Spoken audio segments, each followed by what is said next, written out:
The day turned 50 didn't arrive with thunder or revelation. It came quietly, the way most important days do, sliding into my life disguised as an ordinary morning. I woke before the alarm, the room still blue with early light, my joints aching in familiar places. 50. The number sat in my chest heavier than I expected. Not painful, just solid, like a stone you carry without noticing until you stop moving.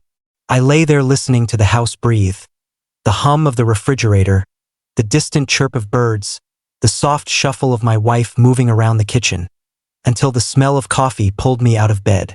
I wasn't one for birthdays. I'd said it for years and meant it every time. No parties, no speeches, no surprises. A quiet dinner, a slice of cake, maybe a joke or two, and that was enough. But families don't always listen, especially when numbers turn round and symbolic. By noon, the house had begun to change. Chairs appeared where there had been space.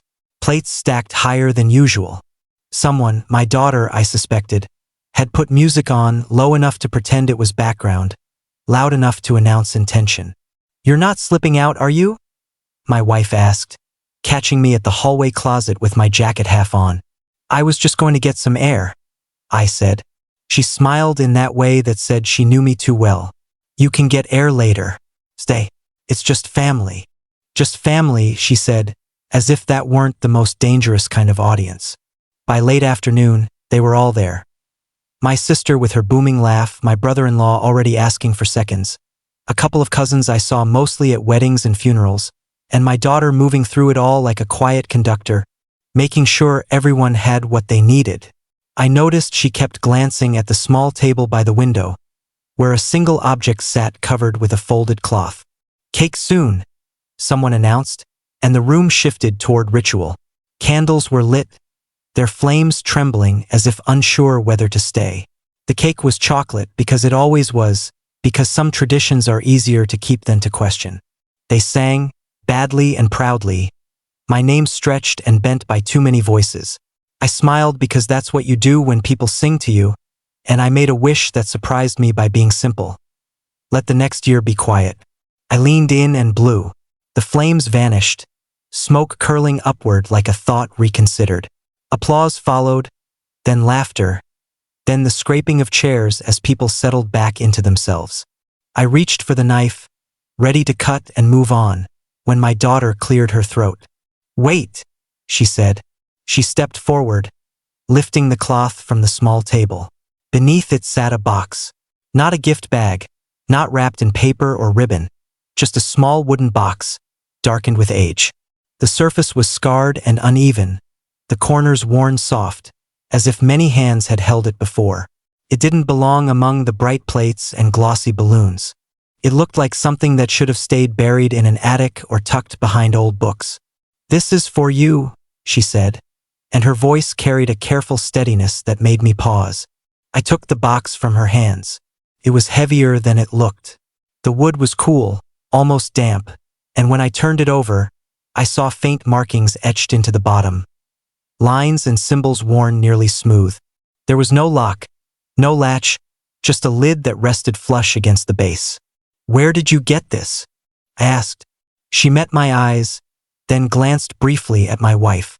"It's been in the family longer than I've been alive," she said. "Longer than you think." Someone chuckled, breaking the moment. "Is this one of those puzzles?" my brother-in-law asked. "Because I'm terrible at puzzles." I smiled automatically, but my attention had narrowed to the box. My thumb traced the edge of the lid. The room felt closer suddenly, the air thicker. I lifted the top. Inside lay a single key and a folded letter. The key was old, iron darkened with rust, its teeth uneven, the bow shaped like nothing I recognized. It smelled faintly metallic, like rain on stone. The letter was thicker than modern paper, yellowed at the edges, folded with care. My name was written across the front in ink that had softened with time. I didn't breathe. The handwriting stopped the room before anyone else noticed. I knew it the way you know your own reflection in bad light. The slope of the letters, the firm downstrokes, the slight tremor on the final line of my name. I hadn't seen it in over 30 years, but my body remembered before my mind could argue. "That looks old," my sister said, leaning in. I nodded, though my eyes hadn't left the page. "It is. Open it," someone urged gently. The noise in the room began to fade. Not completely, but enough that it felt like distance. I unfolded the letter carefully, the paper whispering as it opened.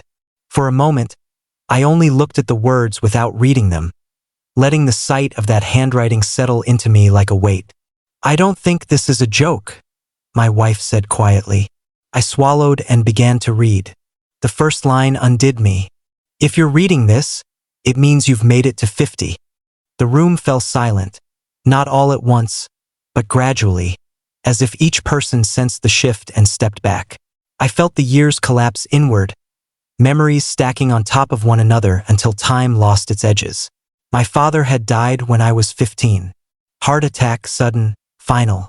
One day he was there, quiet and solid, and the next he was a suit in a box, his voice reduced to echoes in rooms he'd never enter again. "I'm proud of you, son," the letter continued. "I always have been, even when I didn't know how to say it." My throat tightened. I heard my daughter's breath catch. I heard nothing else. "But there's something you were never told." The words pressed against me, heavy with years of waiting. My hands trembled, and the key shifted against the paper, clinking softly. I read on, the lines pulling me forward, each sentence opening a door I hadn't known existed. The letter spoke of an old cabin, deep in the woods by Miller's Creek, a place we used to visit when I was small, before life grew complicated and time thinned our days together. He wrote of silence and promises, of things left unsaid and time borrowed too late. "Take the key," the letter ended. "Go there alone. It's time you know the truth." When I looked up, every face in the room was turned toward me. No one spoke. Even the music had ended, as if the house itself had decided to listen.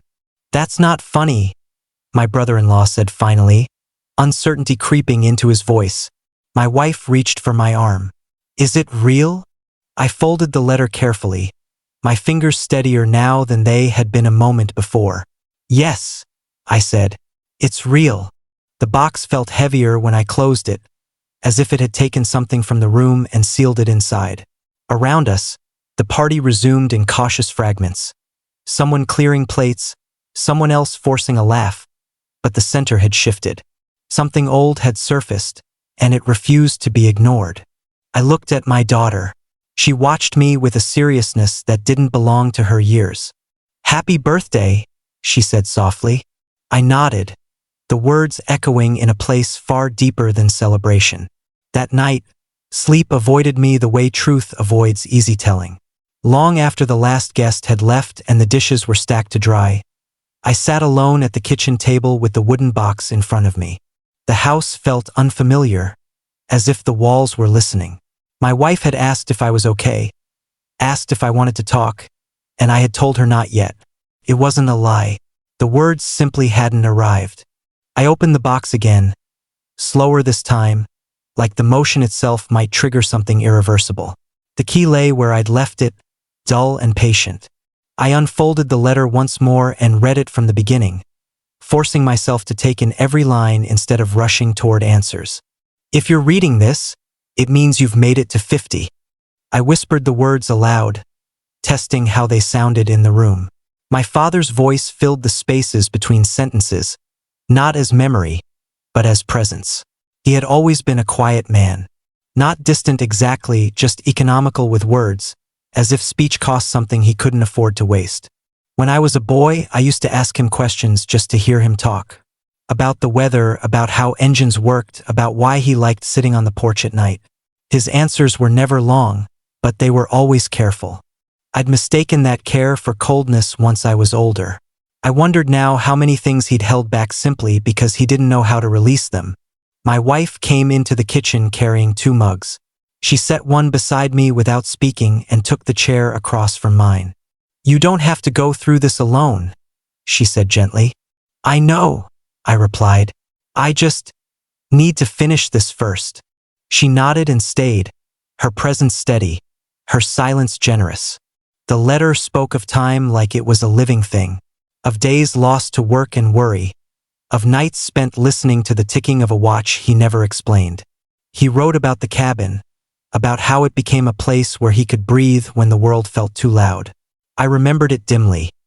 The creak, the smell of damp wood, the way my father's shoulders would relax the moment we stepped out of the car. He wrote, "Some truths don't age well in the open. They need patience. They need time." I stopped reading there, my eyes stinging. "Did you know about this?" I asked my wife, though I wasn't sure what I meant by this. She shook her head. "Not like this. He never talked much about his past. You've said that yourself." "I thought I'd already learned everything that mattered," I said. "Turns out I was wrong." I folded the letter again, more carefully than before, and placed it back in the box. The key I kept in my hand, its weight anchoring me to the moment. That night I dreamed of the cabin, not as it was now, broken and forgotten, but as it had been. My father stood by the creek, rolling up his sleeves, calling my name. I woke before he turned around. Morning came pale and undecided. I told my wife I was going out for a drive. She didn't argue. She simply kissed my cheek and told me to call when I got there. The key rested in my pocket, heavy against my thigh, each step reminding me it was real. The road to Miller's Creek hadn't improved with time. Asphalt gave way to gravel, gravel to dirt. Trees pressed in closer the farther I went, their branches forming a canopy that dimmed the sky. I drove slowly, memory and landscape overlapping until I wasn't sure which one I was following. When I finally parked, the cabin stood exactly where it always had, like it had been waiting. Time had not been kind to it. The windows were broken, the door crooked, the porch sagging under the weight of neglect. Weeds clawed at the steps, and the air smelled of damp earth and rot. I stood there longer than necessary, listening. The woods were quiet, but not empty. Birds moved unseen. Leaves shifted. Somewhere water flowed. "All right," I said to no one and stepped forward. The key fit the lockbox perfectly, as if it had never known another place. Inside lay another letter, smaller, and an old pocket watch. Its ticking was soft but steady, the sound oddly comforting in the hollow space of the cabin. I picked up the watch first. It was warm, impossibly so, like it had been held moments before. The glass was scratched, the metal worn smooth by years of touch. On the back, engraved faintly but clearly, were my initials and my birth date. I laughed once, a short, breathless sound. "You have to be kidding me," I murmured. The letter beneath it explained more than I was ready for. It spoke of inheritance not as money or land, but as memory and silence. "This watch has been waiting for you," my father wrote. "It belonged to your grandfather. It stopped the night you were born and started again when I passed." I shook my head, disbelief rising like a reflex, but the ticking grew louder, filling the cabin, echoing off the walls.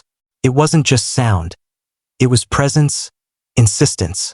Then I heard it, a dull thud from behind the fireplace. I froze, heart hammering. The sound came again, unmistakable this time. Something had shifted, something old responding to something older. I took a step back, then another, my eyes fixed on the dark space behind the bricks. "Okay," I whispered, my voice unsteady but determined. "Okay." I knelt and examined the fireplace, my fingers brushing against loose stone. One brick moved under my touch, giving way to reveal a narrow opening. Cold air spilled out, carrying the smell of dust and paper and time. I didn't reach in yet. Instead, I sat back on my heels, the watch ticking in my hand, the weight of the moment settling over me. Whatever was behind that wall had waited decades, could wait another minute. I closed my eyes and took a breath. Somewhere deep inside, something shifted, like a door finally unlocking. I reached into the narrow opening behind the fireplace with a hesitation that surprised me. I'd faced harder things in my life. Hospital rooms, gravesides, conversations that broke marriages and rebuilt them. But this felt different. This felt like touching time itself. My fingers brushed against dust first, thick and soft, then wood. I pulled out a small box, no bigger than a shoebox, its surface dulled by decades of stillness. I carried it to the center of the cabin and set it down carefully, as though it might break if handled without respect. The pocket watch continued ticking in my palm, steady and calm, as if reminding me that whatever waited inside the box was already part of me, whether I wanted it or not. The lid creaked when I opened it. Inside were photographs, stacked neatly despite their age. Black and white at first, then faded color. My father as a young man, thinner, his hair darker, standing beside my mother near the creek. There were pictures of me as a child, on his shoulders, holding a fishing rod twice my size, asleep in the passenger seat with my mouth open. Moments I remembered, framed from angles I never saw. Then I saw the one that didn't fit. A baby, wrapped in a blanket, lying beside another infant. Twins. Identical. The air left my lungs so quickly I had to grip the edge of the box to stay upright. No, I said, the word sharp and sudden in the quiet cabin. I sifted through the rest with shaking hands. More proof. Hospital bracelets. A folded birth record. 2 names written in careful ink. Mine and another I had never known. My heart pounded, each beat loud in my ears, fighting against the relentless ticking of the watch. At the bottom of the box lay an envelope, thicker than the others. Written across the front, in my father's unmistakable hand, were the words, "The brother you never met." I didn't open it right away. I stood and paced the length of the cabin, my boots crunching softly against broken glass and debris. My mind raced, grasping for explanations, for some detail that would make this less impossible. My mother had died years ago, taking her own silences with her. I'd never thought to question the story I'd been given. Why would I? Life had already taken enough.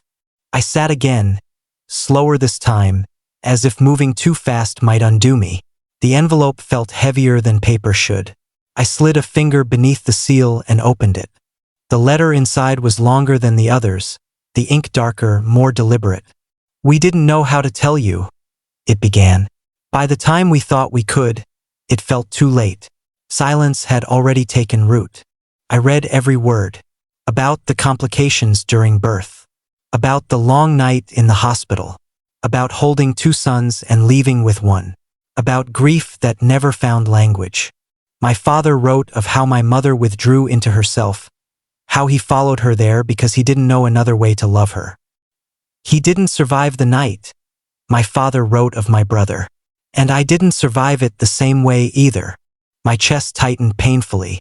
I pressed a hand against it, breathing shallowly until the ache dulled enough to continue. He wrote of guilt, of watching me grow while measuring every milestone against the absence of another child, of loving me fiercely but quietly, afraid that too much joy might feel like betrayal, of the cabin becoming a place where he could sit with the truth without breaking the family apart. "This place is your story too," the letter said. "Everything I couldn't say, I've left here. Don't let the silence take you like it took me." When I finished, I sat very still. The cabin seemed to lean inward, the walls listening, the trees outside holding their breath. I thought of my childhood, of moments that had puzzled me for years. My father's distance on birthdays, the way my mother would sometimes watch me with a sadness she tried to hide, the extra place at the table that existed only in feeling. "I had a brother," I whispered, testing the truth of it. The words settled slowly, like snow. I closed the box and leaned back against the wall, the rough wood pressing into my spine. The pocket watch rested against my chest now, its ticking softer, almost gentle. I imagined my father winding it each night, listening to the sound, waiting for the day it would pass into my hands. "I'm here," I said aloud. "I'm listening." Time moved differently in the cabin. I don't know how long I sat there, replaying memories with new eyes, seeing what had been hidden in plain sight. My father's silences were no longer empty. They were crowded with things he couldn't carry alone. Eventually, the light shifted. Sun filtered through the broken windows at a new angle, illuminating dust motes that danced lazily in the air. I stood, my legs stiff but steady, and walked once more to the fireplace. I replaced the loose panel, pressing it back into place until it sat flush again. Some things I understood now were meant to be found once, not kept exposed. Outside, the creek murmured as it always had. I stepped onto the porch and breathed deeply, the air cool and clean in my lungs. For the first time since arriving, I felt something loosen inside me, like a knot finally undone. I took out my phone and called my wife. "I know," she said after I told her, her voice soft but strong. "Come home when you're ready." "I will," I replied. "I just needed to see this through." Before leaving, I turned back toward the cabin one last time. It no longer looked abandoned. Worn, yes. Quiet, certainly. But not empty. It held what it was meant to hold, and it had given me what it was meant to give. As I walked back to the car, the pocket watch ticked steadily in my pocket, marking time not as something lost, but as something carried forward. I didn't drive home right away.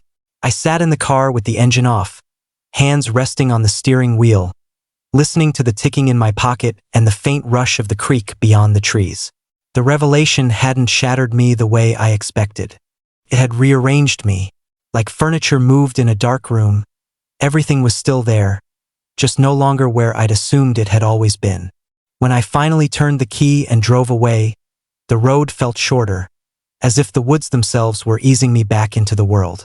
By the time I reached home, the sun was already lowering, stretching long shadows across the driveway. My wife was waiting on the porch. She didn't ask questions. She opened her arms, and I stepped into them. For a long moment, neither of us spoke. When I finally pulled back, her eyes were wet but steady. "Do you want to talk now?" she asked. "Yes," I said. "I think I can." We sat at the kitchen table again, the same place where the box had first been opened, but it felt like a different room now. I laid everything out, the photographs, the letters, the watch. She touched each item with care, as if handling something fragile and alive. "A twin," she said softly. "I had no idea." "No one did," I replied. "That was the point." I told her everything my father had written, reading parts aloud when my voice allowed. She listened without interruption, her hand resting over mine, grounding me when the words threatened to drift away. When I finished, silence settled between us, not heavy, but thoughtful. "It explains so much," she said finally. "The way your mother used to look at you, the way your father held back." I nodded. I spent years thinking he just didn't know how to be close. Turns out, he was afraid of losing what he had left. That night, I took the watch to bed with me, placing it on the nightstand where I could see it. The ticking lulled me into sleep, not as noise, but as reassurance. For the first time in years, I dreamed without tension. My brother was there, not as a ghost, not as an absence, but as a quiet presence beside me, familiar and unknowable at the same time. In the days that followed, memories began resurfacing with new clarity. Small moments I'd dismissed before now carried weight. My mother pausing at the doorway of my room longer than necessary. My father standing by the window on my birthday, hands clasped behind his back, as if holding something in place. Grief, I realized, doesn't always announce itself. Sometimes it learns how to live unnoticed. I visited my sister a week later. We sat in her living room, sunlight pouring through the windows, and I told her everything. She covered her mouth when I showed her the photograph of the twins. "Oh my God," she whispered. "Why didn't they tell us?" "Because they didn't know how," I said. "And because they thought silence was protection." She shook her head slowly. "They were wrong." "Yes," I agreed. "But they were also human." That afternoon, I drove to my mother's grave alone. I hadn't planned to. It just felt necessary. I stood there for a long time, the watch ticking in my pocket, and spoke aloud words I'd never said before. I told her I understood now. I told her she hadn't failed me. I told her she didn't have to carry it alone anymore. The wind moved gently through the trees, stirring the leaves, and for the first time, the cemetery didn't feel like a place of endings. It felt like acknowledgement. Weeks passed. Life resumed its routines, but something fundamental had shifted. Conversations felt more honest. Silence felt less threatening. I found myself talking about my father more, not just who he was, but who he struggled to be. My daughter noticed the change before anyone else. "You seem lighter," she said one evening as we washed dishes together. "I am," I replied.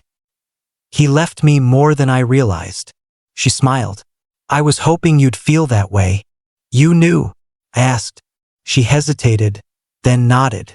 "I didn't know everything, but I knew it mattered. I found the box while helping your aunt clean out the old house. I recognized the handwriting. I waited until the right moment. You chose my 50th birthday," I said. She met my gaze. "You were ready." One quiet Sunday, I returned to the cabin, not to uncover anything new, but to say goodbye. I brought a small bouquet of wildflowers and placed them by the creek. I sat on the porch steps and let the memories come without resistance. The cabin no longer felt like a vault. It felt like a chapter that had finally been read. Before leaving, I took one last look around. The space behind the fireplace remained hidden, the way it should be. Some truths don't need to be displayed to be honored. They just need to be known. When I stepped back into the sunlight, I felt complete in a way I hadn't before. Not because everything was resolved, but because everything had a place. The watch ticked steadily, marking time not as loss, but as continuation. I drove home with the windows down, the air cool against my face, and for the first time since turning 50, the future didn't feel like something I was bracing for. It felt like something I was finally walking toward. The watch became part of my daily life without ceremony. I didn't announce it or explain it to everyone who noticed the faint ticking when the room grew quiet. I simply carried it, slipped into my pocket each morning like keys or a wallet, an object so ordinary it stopped feeling symbolic until it didn't. Some mornings I would catch myself holding it without realizing when I'd taken it out, my thumb tracing the worn metal as if reading a language my hands understood better than my mind. What surprised me most was not the sadness that came with knowing I'd had a brother, but the gentleness that followed it. Grief had always felt sharp to me, something that cut and demanded attention. This was different. This was grief softened by time and truth, like a bruise you press once just to remind yourself it's healing. One evening, weeks after the cabin, my wife and I sat on the porch watching the sky darken. The neighborhood was quiet, the kind of quiet that doesn't feel empty but complete. She reached over and took my hand. "You've been different," she said. "Better or worse?" I asked. She smiled faintly. "More present." I thought about that. "I think I spent a lot of years bracing myself," I said. "For what? I'm not sure. Maybe for a loss I couldn't name." She squeezed my hand. "And now I know what it was," I replied. "And it doesn't scare me anymore." The words surprised me with how true they felt. A few days later, my daughter asked if I would tell her everything. Not just the version meant for comfort, but the full story. We sat at the same kitchen table where it had all begun, the watch placed between us like a witness. I told her about the photographs, the letters, the way my father had written grief into the margins of his life. She listened with the seriousness she'd shown on my birthday, her eyes never leaving my face. "I'm glad you know," she said when I finished. "Families shouldn't be built on silence." She was right, and hearing it from her made something click into place. The gift my father had left wasn't just information. It was permission. Permission to speak, to ask, to feel without apologizing. On my next visit to my sister, we talked about our parents in a way we never had before. Not just memories, but motivations. We laughed at things that had once confused us. We mourned what had been lost without pretending it hadn't shaped us.